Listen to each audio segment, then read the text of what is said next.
Hold on, Brenda. Hey, Mark. Really? Brenda, hold on 1 second. Just hold on. Yeah. Okay. Really? I'm sorry. I'm on the phone with Bitcoin this morning. Yeah, she's going out. She's going out for a run today. Really? Oh, she just got done stretching her legs. Yeah. How far are you going today? At the front door. Really? All right. Well, hey, I got to go do the show. I'm running a few minutes late. It looks like it's 6:19 Central Standard Time here. So hey, good talking with you. Looks like you had a good night rest, and looks like you're going out for a run today. All right, we'll talk to you later. I gotta get to Brenda. All right, hey, okay, all right, bye. Well, hey, Brenda, that was.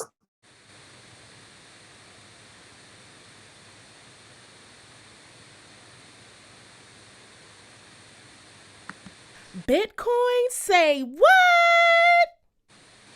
That's what I said this morning. So, wow. Popped up, looked like over 63, went back down. You know, I was listening to a podcast yesterday, and a couple of these gentlemen talking, and they made a good point. They're like, 60,000 is cheap, and you wrap your head around that from the average guy's perspective. You're like, no, it's not. But when they started talking and explaining of where the potential of this digital monetary network is going and can go, Bitcoin is relatively inexpensive. When they put it in those terms, yeah, I'm like, wow. So you know, it's all perspective. So it's how you look at it and where you're at in this world. So good morning to you, Brenda. And I'm sure I'm going to quit talking. I'm going to let you talk. You sound better than I do anyway. I thought you already moved on to your part of the news. I was like, okay, we just like. Oh, would you like? No. That's not even part of my news. I just wanted to just kind of elaborate. When somebody says something's relatively cheap or inexpensive, you're trying to wrap your head around it, that to me is like hey, I'm gonna go have a sip of my coffee. So go ahead. I'm sorry, my dear. Most people that I've talked to about Bitcoin say, oh, it's too late. It's 55,000. It's, forget about it, because we think about it in terms of buying stock. And so we always think you got to buy like a whole stock of something. And so you're like, oh, well, I don't have 55, 58. And what's today? 62,000. And so most people think, oh, it's past the point. And anybody in the Bitcoin sphere knows that this is like a bargain, because where the potential of this is going to be going. And so it's crazy. So people are very excited this morning because, as you said, Bitcoin is out for, I think, not just a run this morning, but maybe a little bit more of a, I don't know if sprint's the right word or not, but we should see how before the end of this week where this is going to go. So let me launch us over to the Mark's news. So let me punch over to that. All right, Mark. So do you have access to what the screen says here, or should I read it for you? 1 second. Everything's working a little slow. Okay, so this is Bitcoin Magazine, and this is Bitcoin as a pressure release valve. All right, I'm having a heck of a time. Bear with me, my dear, and getting my information up. And okay, so the article, it's a really good article, not very long. And this is what I'm gonna harp on this until you get sick of me. You need to understand why. The question is always why. Why are you interested in Bitcoin? Why is Bitcoin doing what it's doing? Why? What? So Bitcoin is a pressure release valve. I'm just going to give you a couple sentences and just give you a kind of a. I'll break it down into really what the article is about, but go ahead and read it. So it really talks about what Bitcoin's first fully sovereign digital currency. This means that anyone in the world with an internet connection and a computer can download the protocol and start running it. Maybe they want to invest in technology, maybe they want to store their wealth, or maybe they are using it as a form of payment. whatever the reason, Bitcoin doesn't discriminate on the basis of race, creed, or nationality. And the gist article was talking about really inflation, and not just excuse me, not just inflation, say here in the United States, but inflation all across the world, and how currencies get hyperinflated, and you know, they're up 7, 8, 10,000%, and you know, you hear the stories of can't think of the back in Germany, when you know, you had to bring a wheelbarrow full of money to buy a loaf of bread. That's kind of what this article talks about, is this hyperinflation of currencies, and what Bitcoin does as far as bringing a marketplace to more of a stable level. So instead of getting the ocean with, you know, 20-foot high waves, you know, you get a nice soft rolling 1-foot roll on, say, a Lake Michigan or whatever. So article's real good. You know, and that's the thing that I've been getting out of this is Bitcoin is something for everyone. It for somebody getting into this space new, might just be a savings account. I mean, take a look at where your money sits in a savings account, and how little bit of money you really can get out of your savings account. I was joking with a friend last week, and Again, this said, is not financial advice, just so you know. Go ahead, Mark. Yes, it's not. But this is financial history right now. And I said, do you remember when we had a savings account when we were kids, and we were both savers? And I said, you remember, I think 6.5% or whatever, and you'd get like $1.50 or $2, and you were just jacked out of your mind because your money was growing and making you money. Well, nobody, I mean, I don't even know what the heck interest rates on a savings account are these days. I'm guessing it's 1% or less, because interest rates are so low. So this is really talking. And they're even charging you just to like even get statements or anything. You're getting charged every month, and if you don't pay attention to it, you're getting dinged. So it's ridiculous. You can get clipped pretty good. So yeah, and I think the thing and let me interject. And they also charge you if you don't have a certain balance in your account.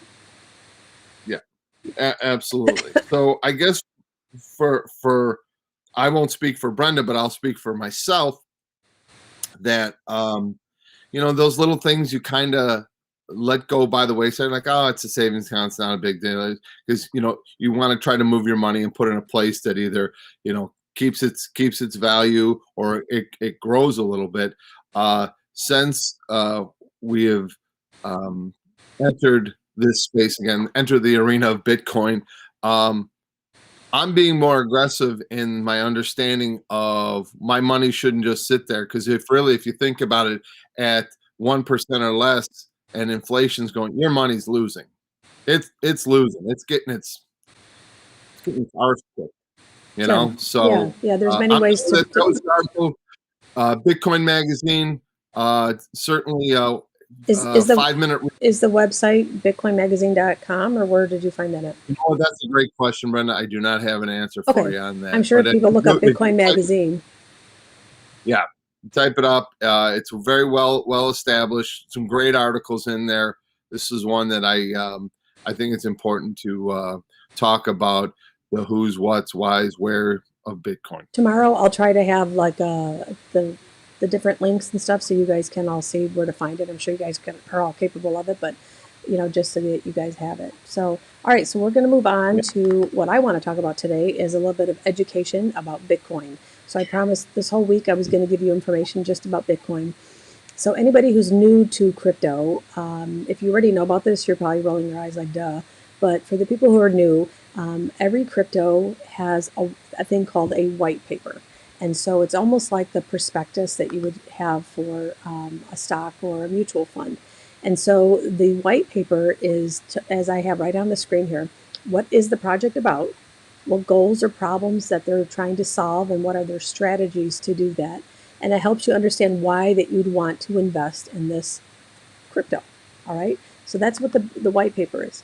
It's similar to reading the prospectus of a stock, as I said. And then you want to read it and decide, would this align with your investment strategies? Because something might be too aggressive for you. You might not want to invest in something that is kind of out there, or just something that you're not interested in. And then do you agree with the goals of what this project is about? Because I think that anything, even if you invest in stocks, you invest in real estate, you have to make sure, does this kind of meet what I'm trying to do? And if I feel comfortable parking my money there. So how do you find Bitcoin's white paper, or any crypto's white paper? I would highly suggest going to something called coinmarketcap.com. And as you can see right underneath the cat's paw there, on the left-hand side, you see the words coin market cap, and then put the .com, and actually Bitcoin's at the very top of the list. And then you're going to click on where it says Bitcoin #1. And that's how you get to the white paper. And then after you do that, that's what you're going to see next. And then it's going to zoom in just on Bitcoin alone, and where it says white paper, you click on that. And then that's literally just going to bring you straight to the white paper. And most white papers are anywhere from 2 to 3 pages long to 9 pages long. You can download them, you can print them off, and I would highly suggest you do that. Take a Sharpie, whatever, highlighter, and kind of go through that and then read it and then see if it aligns with you. And then that will sort of help you decide, do I want to invest in this? And CoinMarketCap will keep filtering out the top, coins. And so it's 1, 2, 3, 4, 5 based upon volume. And so you might want to just kind of look at the top 5 and see if any of these align with what you're trying to invest in. So that's Bitcoin 101 today. And I suggest you go look at that and just start understanding it, because you're going to be hearing a lot about Bitcoin in the coming months and years. So we're going to move on. I don't think, Mark, you have any questions about white paper, do you? I'll tell you what, I like the 2 to 3 pager versus the 9 pager one. Well, of course. They can be a little dry, folks. It's like eating a saltine cracker, a whole sleeve of salt. So are prospectuses, and have you ever seen how long a prospectus is? Yeah, they're not really, works of art. But you know what? Honestly, just plow through it. Understand the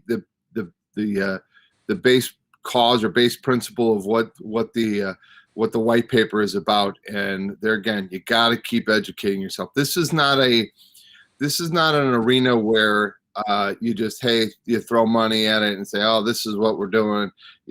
It's really an education. There's so much more in this. I'm going to call it arena that fits my narrative. I would have to say, though, that these white papers are way easier to read than a prospectus. I used to be in the legal secretary in the derivatives field, and we used to type up prospectuses for mutual funds. And I'm telling you, this is way easier to read. So I used to type those up. Yeah, they're a little bit of, I would say I'm not as much of a reader as I would like to be. More of a now the iPhones that you can flip some earbuds in and listen to stuff. It's easier for me. So but it's definitely educate. Yeah. So go to CoinMarketCap, click on any coin that you're interested in, click on it. It'll bring up this type of page here. And so let's say you're looking up Ethereum, it'll say Ethereum there instead, and then there'll be a place where it says white paper, just like it does here for Bitcoin. Click on it and just start reading. And what's the worst thing you do? You don't invest, and you just start educating yourself, because it might take you 4 months to decide to invest in crypto, because it's a jump. So, all right, so we're going to move on. We're going to move on to Mark Yourcoin, Filecoin. He talked about it yesterday, and he promised to come back and tell us a little bit more. So what do you have to say about Filecoin? Now, again, this is a Leap coin, if everybody knows what that means. And what I mean by Bleep coin is anything that is not Bitcoin is considered an altcoin. And there is a term that, if you know a 4-letter word that begins with S, they call that, this is the blank coin, because they don't like anything other than Bitcoin, because they believe that Bitcoin is the granddaddy that supports the whole crypto sphere. But these are some good things that could come to the communities and jobs. So we need to support Bitcoin so that we have this happen. But Filecoin is very cool. So what do you have to say about Filecoin today? Yeah, I think it's. I think the funny thing is we look at it from right now. You're like, oh, okay, but the world going to look like in 10, 15 years, and how much different? I mean, this is they say this is Web 3.0. This is taking the internet to a whole nother level, Right. a whole other area of progress. So, okay, Filecoin. We'll call the ticker symbol FIL. Current price as of this morning was about $163 per coin. That was down from yesterday. And I don't know that much in the terms of pricing and everything. I know it's obviously down. It did have a little bit of a run up here in the last couple of weeks because Grayscale, which is the largest investment digital asset company or investor of digital asset companies, had a set up, like I think an ETH or some fund that really was around Filecoin. So obviously, one, they're large. They kind of know their space. And so that's probably why they did it. And the price ran up a little bit. Like I said, it's about $163. There again, what is it? It's a decentralized storage network. And it I don't really work in the office, but Brenda does. And, so, we'll see, oh, we had a charge for storage, on Google Drive or this or that, or wherever we have it. And it's $1 here, $3 or whatever the cost is. It's really not on our radar because we don't have a lot to store. But obviously larger companies, individuals have certain things that they want to store. The cost of storage is going up. The cost of storage is going up. Plus, it's bundled with other things. There's not many players in this space, so the whole premise behind Filecoin is basically storing information and really kind of spreading it out, decentralizing it, and that's through a network. And the network is there. You'll hear proof of stake, proof of work. This this network is really proof of replication and proof of space-time. Those are a little hard to say this early in the morning, but I'm going to give you kind of what that means. So proof of replication. Storage miner proves to network storing unique copy of data. So it's just saying that, when you access or you go to retrieve it, that what you put in is exactly what you're getting back out. And secondly, proof of space-time. A person in the network guarantees spending certain amount of space for your storage. So it's basically saying, hey, just think about it this way. There again, I am not a technology guy, but I understand basic systems. And the system I look at it is, think about a storage unit. Okay, everybody knows what those are. A place you go through all the extra stuff that doesn't fit in your garage in your basement. Just think about it. You've signed a contract that's guaranteed that it's going to be there for a year, and then you can put your stuff in it, and then you can come back and take your stuff out at any given time you want. The the network that's what it's designed for. So now, let's say you're in an area where you don't have to route your stuff all the way, your information all the way to, say, California or New York because you're in Montana, or I'm just trying to think of a kind of a place that's not really central. We'll say Whitefish Bay, Montana. That's what pops into my head. And you're not centrally located. Your information isn't going all the way to that server and then coming back. This will be more localized. So that's the beauty of this. I'll give you a little bit more information on it tomorrow, but it's storage in a decentralized way. And like I said, it's going back to having that storage locker right around the corner from you than saying you have to drive to the big city to go get your stuff. And if you could promise, for me at least, because I find this interesting, and I think anybody listening to our channel will, if you can talk later on this week about, I mentioned yesterday how Filecoin and that other coin is helping the media storage of video files like MP4s and MP3s for audio. That would be great because that's really heavy, dense stuff, and that's really hard for people to store, and it's very expensive. And especially now that MP4s are going to, the videos are going to 4K and now to 6K. If you can bring some information about Filecoin on that, because I think the media section of our audience, even for companies, because most companies do social media marketing and they need They're always doing MP3s and MP4s. So this isn't just for, big movie producers. This is for just every average company, and how maybe Filecoin will be a good just alternative for storage, kind of a thing. And then another thing I would love to hear you talk about is the nodes and how that is down the road. So I know you're interested in nodes and all that. So, all right, well, we're going to move on because we're already 20 minutes into this and we still need to go through more than half of our stuff here. So I'm trying to move us along. So if you could. Basically, what she's saying is, Mark, shut the hell up. No, I didn't say that. Okay. One is like, what? What did he just say? So yesterday I talked about another altcoin, and it's origintrail.io. Again, origintrail.io. And don't forget, .io means not a bad website. It's just a new website on the blockchain. And so one of the things that it does is, I talked about yesterday about food traceability and the food supply traceability. And another thing that it does is that it also works in the fashion and apparel traceability. And as it says here, it's a unique digital product that IDs and tells customers the story of their clothing. Matt, the fashion designer behind this brand, wanted to bring greater transparency to the label's supply chain and cultivate deeper connections with his consumers. By scanning the unique digital code on an item's label with their smartphone, right when you're shopping, or maybe even at the market, consumers can view the garment's journey and track it all the way from the factory to the point of sale. This raises the bar on the promise of transparency and sustainability in the apparel industry. And so hopefully, I'm hoping, and me personally, that they're going to get to a point where it's not just from the factory. I guess actually the factory, because then it'll be about the transparency about who they're hiring in the factory. What is their,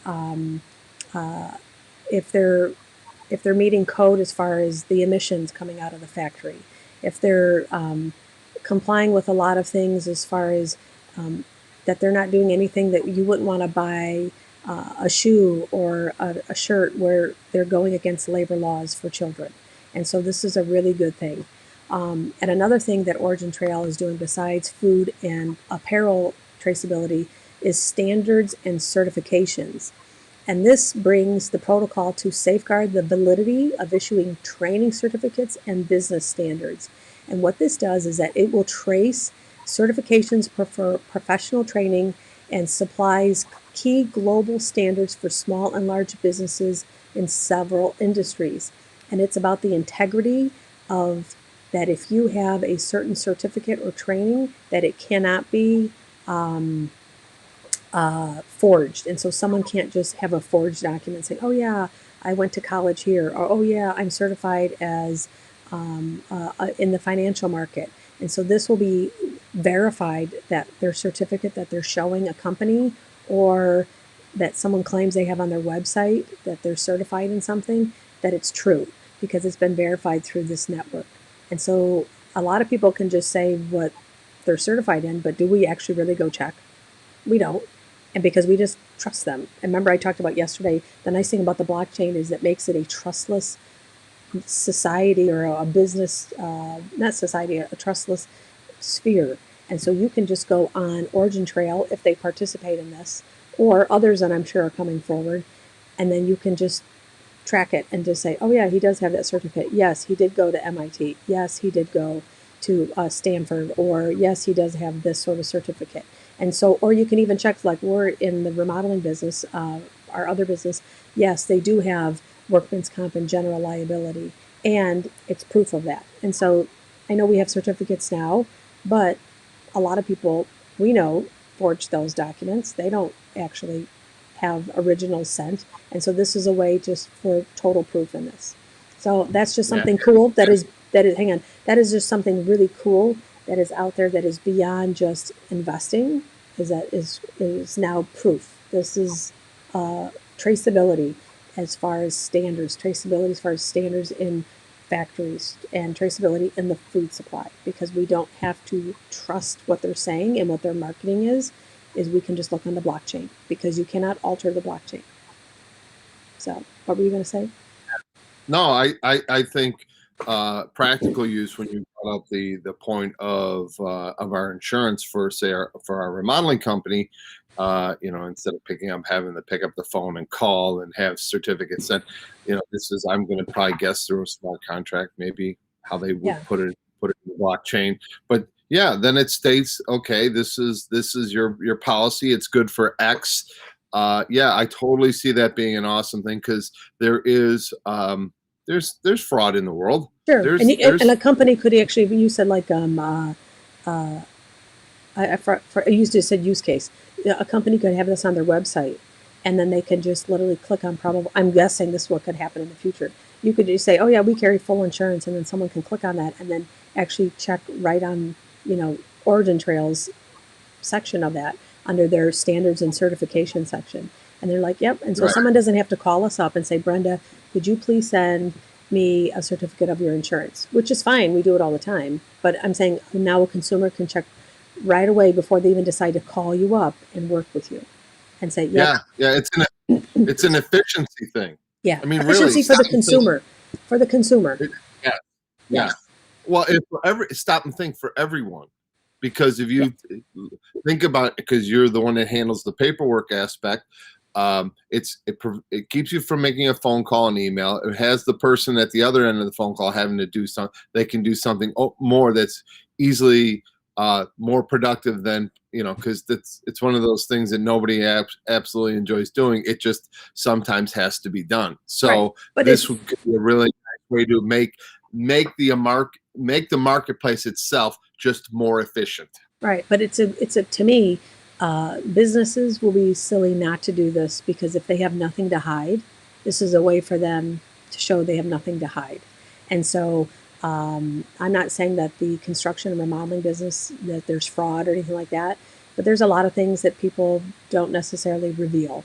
And I'm sure this is an indie industry, and so it's nice to have something that if you are proud of what you do and that you have gone to this college, you do have this certificate, you wouldn't probably mind paying whatever their fee is to have this and say, yes, come check me out. I have nothing to hide. And this is why I'm worth doing, you hiring me out for, because you have these standards and they cannot be altered. So there's no fraud. No fraud can happen because if you're part of this network. So, all right, so we're going to move on. I'm going to talk real quick, and I'm sure you want to add to this. This is Bitcoin news. And yesterday, Michael Saylor came out and talked about, let me go to the other one first. He came out and said that the board of directors at MicroStrategy is now being paid in Bitcoin. And that was a lot of news. He came out to say that, I think, because he wanted to be bullish on Bitcoin to show how much confidence he has and that his board of directors wanted to get paid. I believe I heard that they're being paid in fiat dollars, but then it's instantly then converted after the payment into Bitcoin because that's what they wanted. And as more and more companies see this, they're going to want that. And then right after that, later on in the day, on Squawk Box, they had Jim Cramer came on and was being interviewed on Squawk Box, and it said, you've got to buy coin when that deal comes, says Jim Cramer, and he's asking to be paid in Bitcoin as well from his paycheck. And in fact, he said, I demand it. And the whole point of that is that can you check real quick? Do you have it on your phone? What Bitcoin is at right now? Let me see. Well, give me one second. I'll beat keep you talking. to it. I'll get it. Bitcoin is at 62,600. I beat you. So last night when we went to bed, it was at like 59,000. And so it went up. I beat you. It went up 3,000. And so let's say this week it goes up to 75,000. And when people are getting paid in Bitcoin or even 10% of their paycheck in Bitcoin, and then that money goes up instantly like that, again, it can crash as well.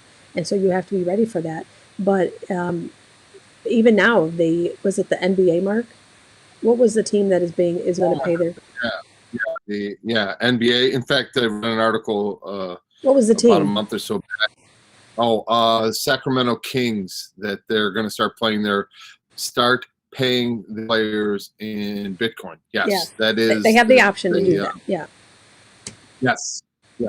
So that might be that's kind of cool because that actually might be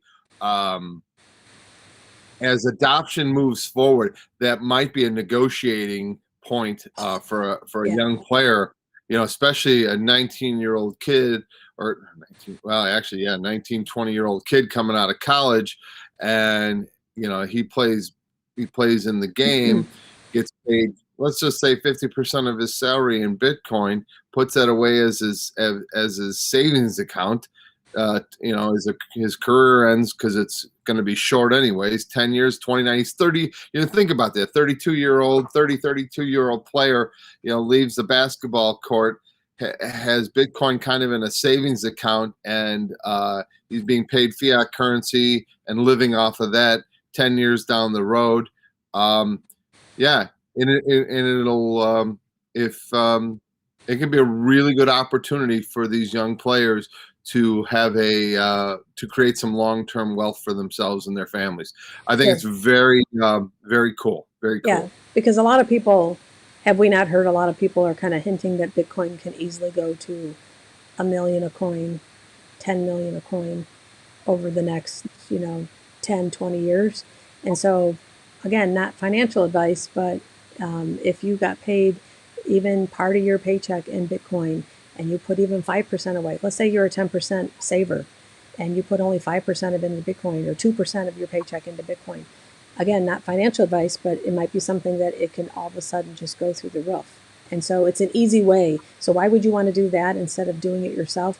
Because if your employer can set that up for you. So like right now, they say, like for us, we have our employees, they get their paycheck, and then their paycheck gets either deposited into their account or they want a straight check, like a hard check. Okay. Some people want a direct deposit.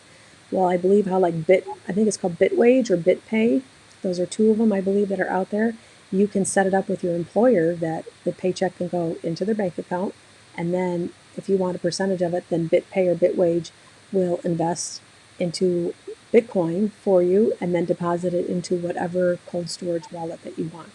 So it's something to go check it out. So and then going forward, I'm sure all these NBA, once one team does it, the next team's going to want it, and then the next one, and then it's the NFL, and then it's the Major League Baseball, and then once all of us plebs out there are and everybody who's a big sports fanatic and they see all the news about all these teams are getting paid in Bitcoin, then everybody's gonna be like, wait a second, I work for XYZ company, why can't I get paid in Bitcoin? And then they might mention it to their manager.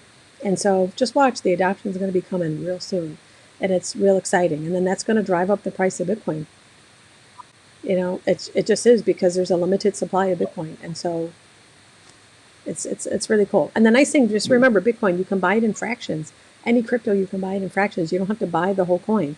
And so it's really cool how this is going to work out. So, all right, I'm going to move on. Well, hold on. You've become mainstream when you're on The Simpsons. I just saw yesterday that there was one part of the TV show which has been around for, I think, almost 30 years. That's crazy. But it was mentioned. Bitcoin was mentioned on The Simpsons. I think is absolutely funny, because that becomes, now it's in the culture. It's, you stop and think about it. So it's pretty cool. And there again, it will be a bargaining chip, because the individuals say, well, why do I want to go to your team and you're not gonna be paying me in this fashion? So it might make the space much more competitive and much more flexible for individuals. So and it can be a bargaining chip in many things, like wives with their husbands. So yes, hey honey, if you're not going to buy any much smaller scale. Honey, if you don't buy any Bitcoin, then sorry. So anyway, let's move on. We have up on the screen here your quote and who this individual is, and tell us why we should care. This is going to call my Coiner quote. It's by Sir Richard Branson, not just Richard Branson. He was knighted by the Queen. Virgin Galactic is a bold entrepreneurial technology. It's driving a revolution, and Bitcoin is doing just the same when it comes to inventing a new currency. This is a very successful man, and he always, anytime I've ever watched him speak, his eyes are always kind of affixed on the future. And So obviously he's building rockets and planes and things that'll fly, in the outer atmosphere, and now he's talking about a currency or whatever Bitcoin is for you. It's not necessarily the same thing for you as say a guy like you know Richard Branson. He's a billionaire, so it might be a great store of wealth for him because I know this is going to sound funny, but billionaires have money problems too. And if Right. money's not going here, no, I don't mean it in I that don't want sense. to But hear it. what I'm saying is that I don't care who you are. This is going to mean something different for every one of us. So for the average guy, the guys out there like us that are swinging hammers or swinging paintbrushes or laying tile, or they're going into work as a nurse or a secretary or whatever you do. Wouldn't it be nice? I mean, let's be honest. Wouldn't it be nice that you put your money into something where it grows? I mean, let's go back to what I stated at the beginning of our show today. 6%. Wow. I mean, as kids, we were practically peeing our pants. We were excited about it. Just Yeah. imagine if you got a savings account with 6%, just 6%.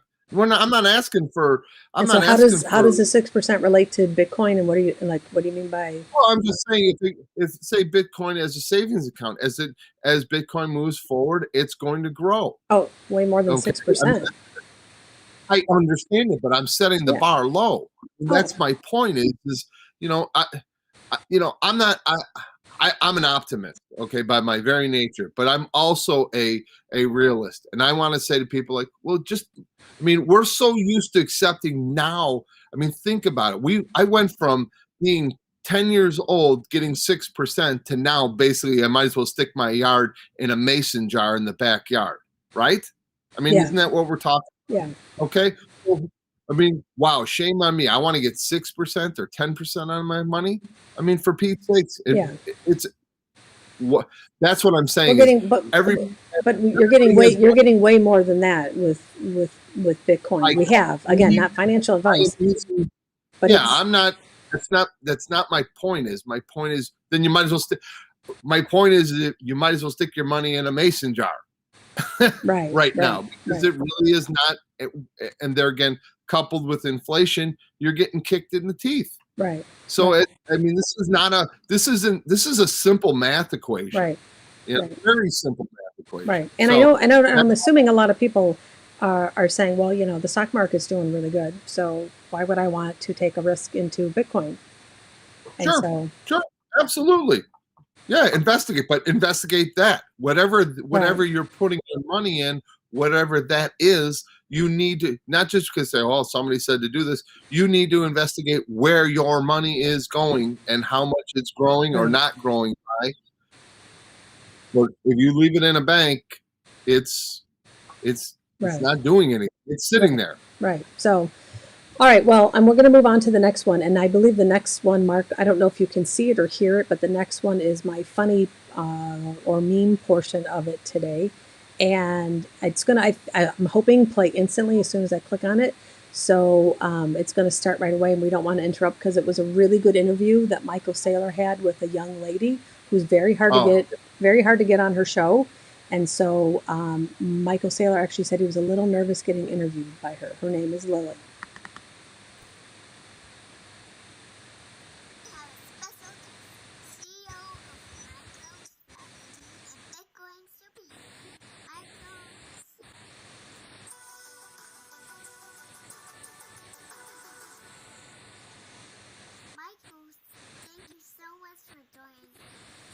Well, thanks for having me, Lily.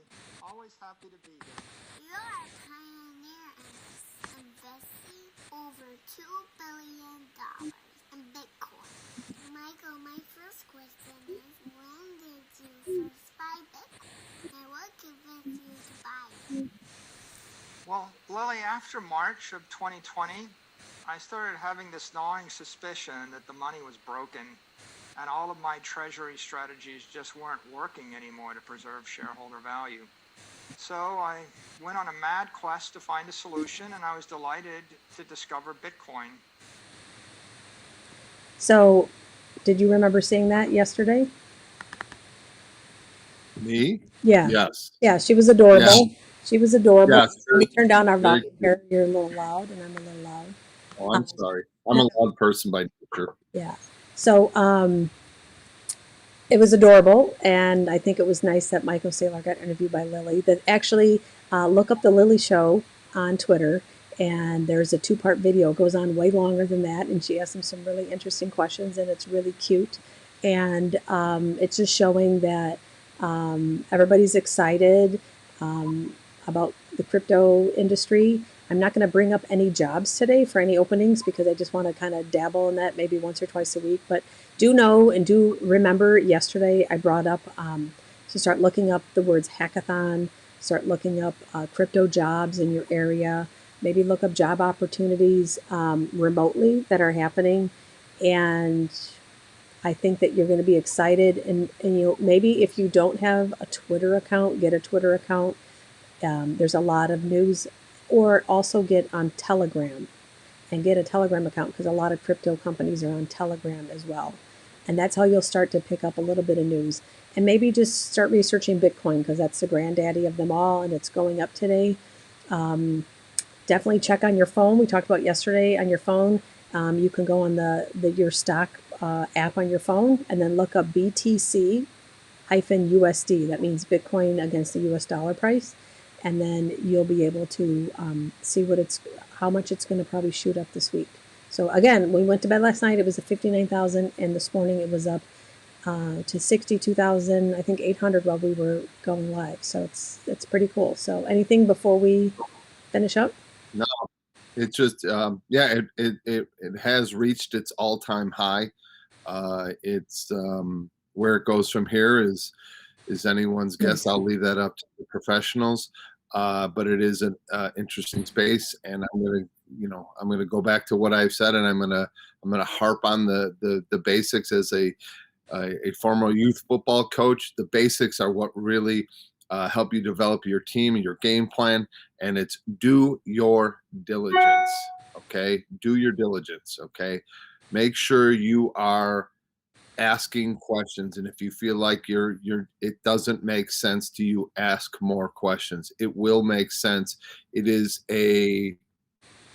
is a marathon, not a sprint, and I'll leave it at that. Yeah, and we're not actually even telling you how to get your fiat money into Bitcoin right now. We just want you to start learning about Bitcoin and start looking on the news for it because it is a very volatile investment, and with volatility becomes risk, a lot of risk, but then with that comes a lot of rewards. And so before we even put $1 into it, we did a lot of research on it and read a lot on it. And I actually bought a course on it so I could start learning about it prior because it was a little scary, to invest in something that can go up a massive amount, like 200%, and then crash 80% of that.